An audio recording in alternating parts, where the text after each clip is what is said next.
হচ্ছে হাইওয়ে। আর এখন ওই সাইডে দেখতে পাচ্ছেন, এই সাইডে একটাই রোড দিয়ে কাজ চলছে। অ্যাকচুয়ালি ওই সাইডের রোডটা কাজ চলছে, মানে এখন ওভারব্রিজ হবে বলে এখানে। তো আজকে আমি কী কী কেনাকাটি করছি আর কী করছি দেখা যাক, চলুন। দুটো মিক্সড করে ভালো লাগে।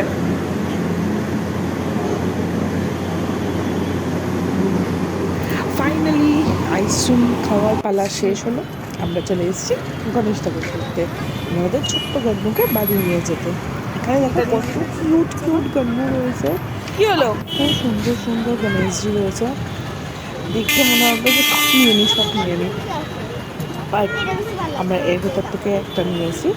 তো এখানে অনেক দোকান দেখার পর আমার ছেলের তো সবই পছন্দ হচ্ছে, কিন্তু সবই বড় বড়।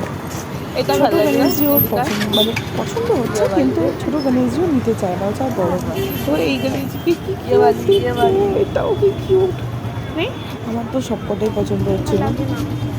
বাট এটা দেখো এখানে অনেক রকমের গণেশ ছিল, ঘরের উপরে বসেছিল, গরুর উপরে, তারপরে মহাদেব কনসেপ্টের গণেশজি, দুটো দুটো মহাদেব গণেশজি। আর দেখো সব জায়গায় এসে শুধু বড় বড় গণেশজি।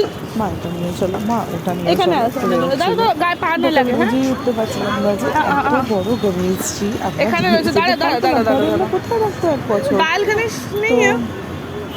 ও চোখে পড়েছিল খাটু শ্যাম বাবার সাথে গণেশজি।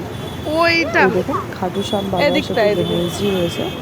খাটু শ্যাম বাবা আই থিঙ্ক রাজস্থান, খাটু শ্যাম বাবা হ্যাঁ সুরাটের ওখানে কোথাও মন্দির রয়েছে, দর্শন করতে যাওয়ার খুব ইচ্ছে আছে। যাই হোক এইটা দেখুন রাম মন্দির, সাথে রাম ঠাকুর নিয়ে গণেশজি, খুব ভালো ভালো কনসেপ্ট ছিল। এই যে গোল্ডেন কালারের গণেশজিগুলো আমার ছেলের পছন্দ হয়েছে। এই এই যে দোকানটা না, এখানে শুধু মাটির গণেশজি পছন্দ মানে বিক্রি হচ্ছিলো।